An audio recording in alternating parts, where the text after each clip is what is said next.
Pagkakala daw niya. Uy, hindi ko alam kung totoo o hindi. Nakain daw siya ng Oreo. Hindi ka ng Oreo, color black.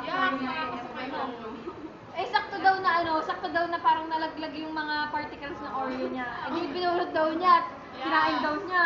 Parang tikman daw niya, iwala. So, tapos nakita daw niya doon sa pinagkuhanan niya, may mga tay-tay doon sa butik eh. At nakakadiri siya yan. Ganyan din si Ma'am Sulit, may kwento din niya. Siya, sulit daw yung ipis ata na ano. Kasi mahilig daw siyang mata. Ay, oo, tayo na. Kadiri yun. Ano niya lasa daw? Naka-invest ko na ng mura, hindi ko alam natain na. Hindi naman ako sa katawan pag natain. Tama na. Parang may Hindi ka pag mayaman, pag may nakita ang butik, ipapahuli agad. Oo, yung sa Alam mo, ganyan din ang plano ko Serte. kapag ako nagkabahay. Naku, wala kasi